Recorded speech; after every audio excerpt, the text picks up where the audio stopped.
They feel like they're in a good financial position with the salary cap, that if the right opportunity presents itself, that they can pounce. There is one other thought from those around this situation, that timing is important for them to get a quarterback for the start of free agency. So if they're out recruiting a top receiver or top tight end, that player knows who might be throwing them the football. So that aspect part of this conversation as well.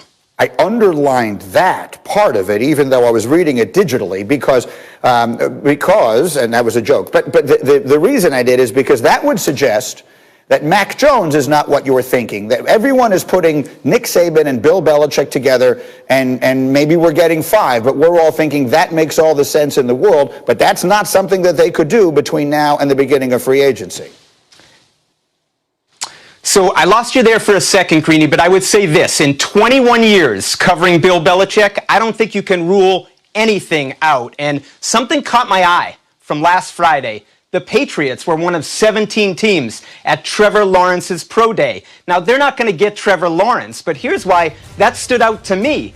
It tells me that they are all in on the draft quarterbacks. Compare that to when Andrew Luck was coming out of the draft in 2012. And Belichick said, we didn't even bother to scout him because we knew it wasn't realistic. What they want to do is get the biggest full picture of all the quarterbacks, comparing them so they can make the best decision if they do go that way in the draft. Okay, so it's interesting to me. So there are a lot of names here. Let me bring my crew in, but Mike, I'm going to keep you with us here, and we'll bring you into the conversation. But let me get the gang in here so we can talk about this a little bit. Bart and Ninko, the former Patriot, and Mike Tannenbaum. It feels to me like there were 3 really interesting names in all of this, Mike Tannenbaum. One of them is Cam Newton, the possibility of bringing him back and saying, you know what, there were a lot of reasons why that didn't work. He had no offseason. Maybe that's a possibility.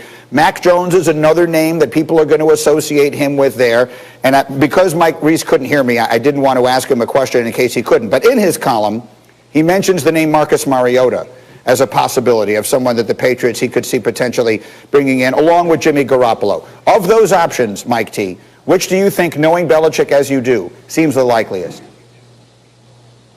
Yeah, Coach Belichick is always going to think long-term, and that's why I think it's going to be Mac Jones. And in my opinion, he's going to have to trade up above Carolina at 8 to go get Mac Jones. Matt Rule coached Mac Jones, the head coach of the Carolina Panthers, in the Senior Bowl. He loved him. I think the sweet spot to get Mac Jones is 7. And I worked for Coach Belichick twice, and one of his many superpowers, Greeny, is he doesn't care. He's dispassionate, and he's always going to think long-term. So while the rest of us will think from a human nature standpoint, Brady won one, there's a sense of urgency, he's always going to think long-term, and Mac Jones gives him the best chance to win over and over again long-term, and that's what I think they do. Interesting perspective. So, Mike T., you worked for him. Rob Ninkovich, you played for him.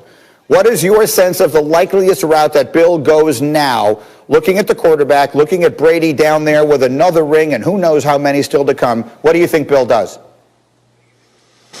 I think Bill calls up Dr. Emmett Brown, and he says, hey, can I borrow the DeLorean? I want to go back to 2001 when I had a young quarterback and a great defense, because the Patriots in 6 of their Super Bowls had a top 10 defense. So if you go out and you draft a young quarterback, before Tom Brady was the GOAT, they had a great defense, a veteran defense with a pass rush and great corners. So they can take the money that they have in the salary cap, they can go out and they can grab some studs on defense, create another great defense, an iconic defense, get a young quarterback like Mac, and go out there and win football games. They might not be blowouts, but in 2001, they weren't blowing people out. They were winning with defense. So I think that Bill might go back in time and try and rebuild his defense first and then move forward with a young quarterback. I like that. Let me get Bart in here. Bart, what do you think?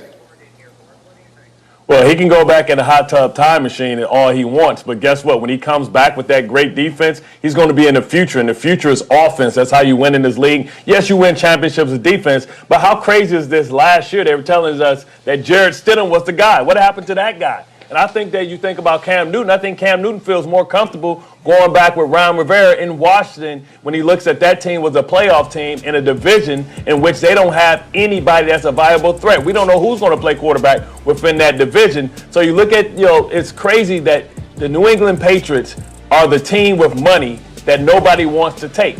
Because if I'm a receiver, I'm looking at all my other options because I don't know who's going to throw me the football. I think Marcus Mariota may be the best chance they have, a retread, a bridge quarterback, even if they're going to bring in a guy like Mac Jones, because this guy isn't ready to be thrown to the wolves. I know he went with Nick Saban, but that doesn't mean he's ready for the big time.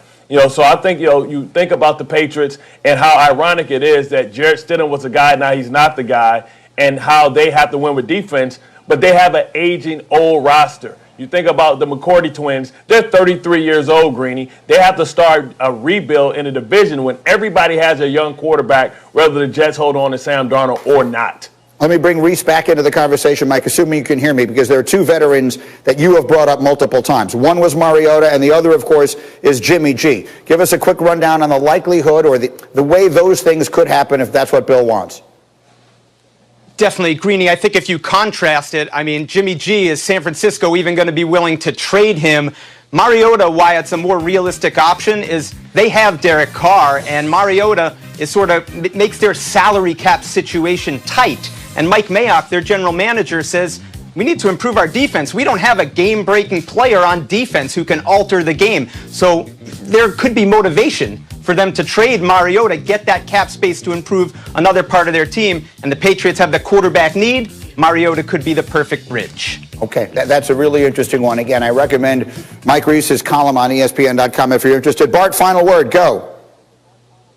Yes, wouldn't Jacoby Brissett be a better option than Marcus Mariota, especially if we're anticipating that Wentz is going to Indianapolis? It creates a void there, so they can maybe pick up a guy like Jacoby Brissett. I'd rather have Jacoby Brissett, who's been in our system, who knows what his strengths and weaknesses are, other than Marcus Mariota, that's been inconsistent his entire career. Remember, Brissett was there previously. Race super quick, Mike Reese. Jacoby Brissett, any chance? I'd be surprised at that, Greeny. I think when they traded him after he was here, I think they felt there was a plateau there in the system, and to me, they would have to reverse course to go in that direction from where they were headed before. I got to get up and go. Outstanding. Mike Reese, thank you as always. Let me get up and go because it's been a busy